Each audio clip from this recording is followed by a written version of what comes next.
بسم اللہ الرحمن الرحیم۔ ایک شخص نے پکار کر پوچھا، یا رسول اللہ صلی اللہ علیہ وسلم، ایمان کیا چیز ہے؟ آپ نے فرمایا، نیت کو خالص رکھنا۔ مطلب یہ ہے کہ جو کام کرے خدا کے واسطے کرے، اور سارے کام نیت سے ہیں۔ نیت اچھی ہو تو نیک کام پر ثواب ملتا ہے، ورنہ نہیں ملتا۔ فرمایا رسول اللہ صلی اللہ علیہ وسلم نے، جو شخص سنانے کے واسطے کوئی کام کرے، اللہ تعالیٰ قیامت میں اس کے عیب سنوائیں گے، اور جو شخص دکھلانے کے واسطے کوئی کام کرے، اللہ تعالیٰ قیامت میں اس کے عیب دکھلائیں گے۔ اور آپ نے فرمایا، تھوڑا سا دکھلاوا بھی ایک طرح کا شرک ہے۔ فرمایا رسول اللہ صلی اللہ علیہ وسلم نے، جس وقت میری امت میں دین کا بگاڑ پڑ جائے، اس وقت جو شخص میرے طریقے کو تھامے رہے، اس کو 100 شہیدوں کے برابر ثواب ملے گا۔ فرمایا، میں تم لوگوں میں ایسی چیز چھوڑے جاتا ہوں، اگر تم اس کو تھامے رہو گے تو کبھی نہ بھٹکو گے۔ ایک تو اللہ تعالیٰ کی کتاب یعنی قرآن، دوسرے نبی کی سنت یعنی حدیث۔ فرمایا رسول اللہ صلی اللہ علیہ وسلم نے، جو شخص نیک راہ نکالے پھر اور لوگ اس پر چلیں تو اس شخص کو خود اس کا ثواب بھی ملے گا، اور جتنوں نے اس کی پیروی کی ہے ان سب کے برابر بھی اس کو ثواب ملے گا، اور ان کے ثواب میں کمی نہ ہوگی۔ اور جو شخص بری راہ نکالے پھر اور لوگ اس پر چلیں تو اس شخص کو خود اس کا گناہ بھی ہوگا، اور جتنوں نے اس کی پیروی کی ہے ان سب کے برابر بھی اس کو گناہ ہوگا، اور ان کے گناہ میں کمی نہ ہوگی۔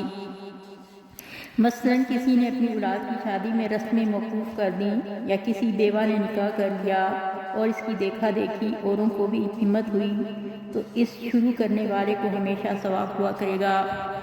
فرمایا رسول اللہ صلی اللہ علیہ وسلم نے، جو شخص کے ساتھ اللہ تعالیٰ بھلائی کرنا چاہتے ہیں، اس کو دین کی سمجھ دے دیتے ہیں، یعنی مسئلے مسائل تلاش کرنا اور شوق اس کا ہو جاتا ہے۔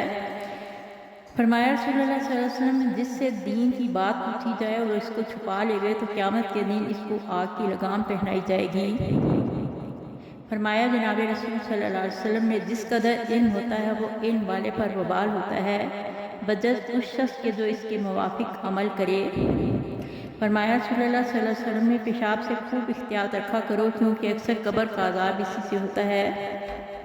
فرمایا جناب رسول اللہ صلی اللہ علیہ وسلم نے، جن حالتوں میں نفس کو ناگوار ہو، ایسی حالت میں وضو اچھی طرح کرنے سے گناہ دھل جاتے ہیں۔ فرمایا آپ صلی اللہ علیہ وسلم نے کہ 2 رکعتیں مسواک کر کے پڑھنا ان 70 رکعتوں سے افضل ہے جو بے مسواک کیے ہوئے پڑھی جائیں۔ فرمایا آپ صلی اللہ علیہ وسلم نے کہ میں نے بعض لوگوں کو دیکھا کہ وضو کر چکے تھے مگر ایڑیاں کچھ خشک رہ گئی تھیں، تو آپ نے فرمایا، بڑا عذاب ہے ایڑیوں کو دوزخ کا۔ فرمایا رسول اللہ صلی اللہ علیہ وسلم نے، عورتوں کے لیے سب سے اچھی مسجد ان کے گھروں کا اندر کا درجہ ہے۔ فرمایا رسول اللہ صلی اللہ علیہ وسلم نے، 5 نمازوں کی مثال ایسی ہے جیسے کسی کے دروازے کے سامنے ایک گہری نہر بہتی ہو اور وہ اس میں 5 وقت نہایا کرے۔ فرمایا رسول اللہ صلی اللہ علیہ وسلم نے کہ اول وقت میں نماز پڑھنے سے اللہ تعالیٰ کو خوشی ہوتی ہے۔ فرمایا رسول اللہ صلی اللہ علیہ وسلم نے، جو شخص بے وقت نماز پڑھے اور وضو اچھی طرح نہ کرے اور جی لگا کر نہ پڑھے اور رکوع اور سجدہ اچھی طرح نہ کرے تو نماز کالی بے نور ہو کر جاتی ہے، اور یوں کہتی ہے کہ خدا تجھے برباد کرے جیسے تو نے مجھ کو برباد کیا، یہاں تک کہ جب وہ اپنی خاص جگہ پر پہنچتی ہے جہاں اللہ کو منظور ہو تو پرانے کپڑے کی طرح لپیٹ کر اس نمازی کے منہ پر مار دی جاتی ہے۔ اللہ کی پناہ۔ فرمایا رسول اللہ صلی اللہ علیہ وسلم نے کہ تم نماز میں اوپر مت دیکھا کرو، کبھی تمہاری نگاہ چھین لی جائے۔ جو شخص نماز میں کھڑے ہو کر ادھر ادھر دیکھے، اللہ تعالیٰ اس کی نماز کو اسی پر الٹا ہٹا دیتے ہیں، یعنی قبول نہیں کرتے۔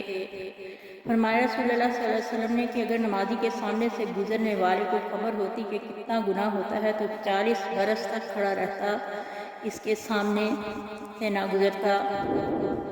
فرمایا رسول اللہ صلی اللہ علیہ وسلم نے، جو شخص نماز کو چھوڑ دے جب وہ خدا تعالیٰ کے پاس جائے گا تو وہ غضبناک ہوں گے۔